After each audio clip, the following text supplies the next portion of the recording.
Hi everyone, it's your daily 10-minute business and finance news wrap for this Thursday, the 16th of September. Later, the growing property problem in China, which the market may be discounting at the moment, according to one of our analysts. But first, to Australia's jobs market, where the unemployment rate fell unexpectedly to 4.5%. That is a 12.5-year low in August, but the participation rate declined by 0.8 percentage points to 66%. More importantly, hours worked, they slumped 66 million in August. So to make sense of all of that, I spoke earlier to Carlos Cacho, the chief economist at Jarden Group.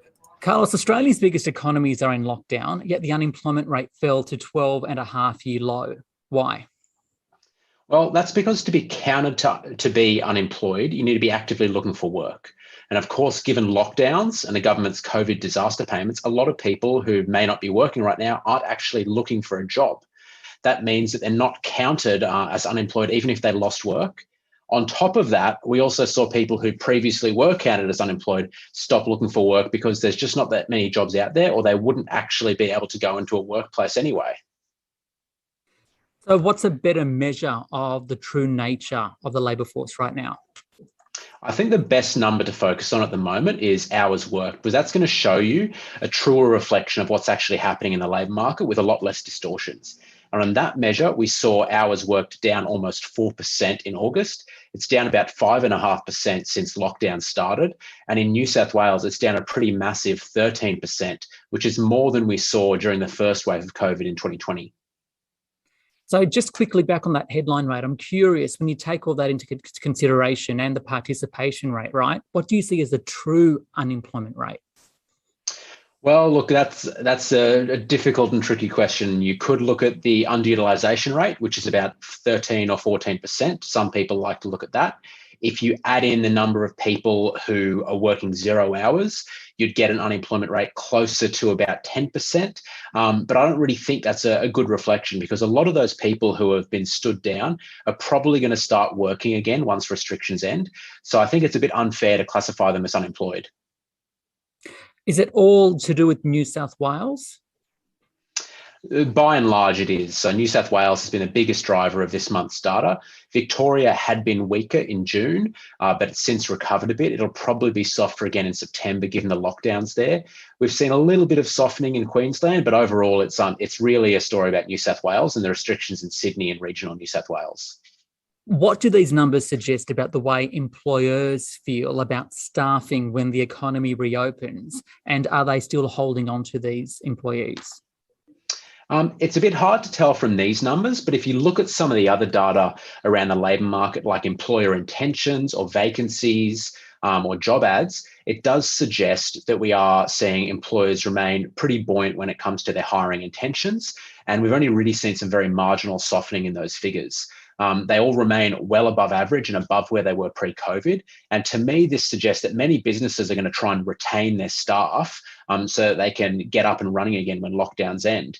In fact, given how big the problems were around labour shortages pre-lockdowns, it's likely that many firms are worried if they actually let their staff go, they might not be able to find people to fill those roles when they can reopen. Okay, so in other words, you know how we've seen 150,000 jobs lost in this particular report. Does it suggest that those jobs will be regained?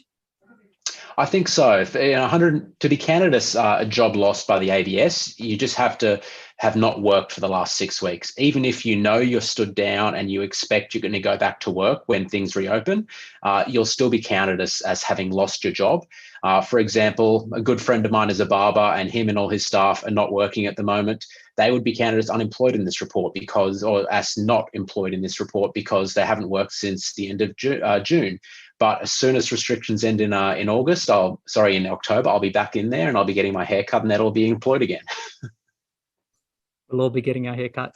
And finally, population data is out today. It showed that population grew only 0.1% in the year to the end of March. How does this play out in the economy and especially the jobs market? It's a really important theme for the economy over the last year. We've seen net migration turn negative, with about 100,000 people leaving Australia in the last 12 months, whereas normally we have about 240,000 people coming in. That means that we're seeing less demand growth, so GDP is weaker than it would otherwise be, but it also means a lot less supply of labour. Normally, we see about 340,000 increase annually in the working age population. So without those migrants coming in, we're actually seeing much, much weaker working age population growth. And that means the supply of labour is increasing at a much slower rate. At the same time, thanks to the strong economic rebound we've seen post-COVID, we've seen very strong demand for labour. And what that means is that the unemployment rate is falling much faster now than it would have done previously and than it has in previous cycles.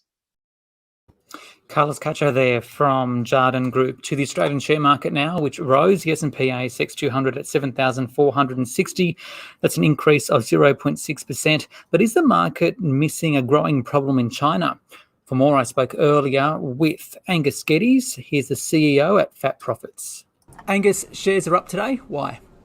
We had a positive night on Wall Street. I think sentiment's been boosted by the rises that we saw in the United States. Also, we had a better night in commodities with all the base metals higher. That's had a flow-on effect to the mining sector, which is higher today, with, of course, the exception of iron ore.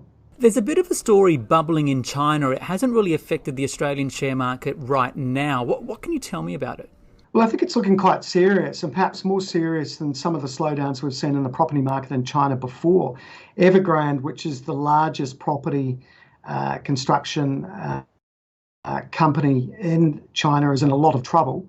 And, it looks like it's in need of a major bailout by the government, which could see shareholders wiped out. I think it is quite a serious issue for China, given the knock-on implications for other property companies within the sector.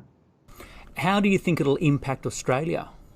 Well, look, if the China property market continues to slow down and it actually spills over into the broader economy, and China slows more than what analysts are expecting, it could impact their consumption at some point, and of course that then could knock on to demand for commodities and iron ore and steel and all the base metals that we export to China. The big news story locally is this nuclear submarine deal between Australia, the UK and US.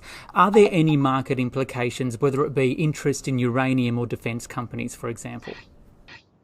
Look, I think the big one is perhaps rising geopolitical tensions with China and Australia. I mean, we could see more adverse trade-related deals impacted because of it.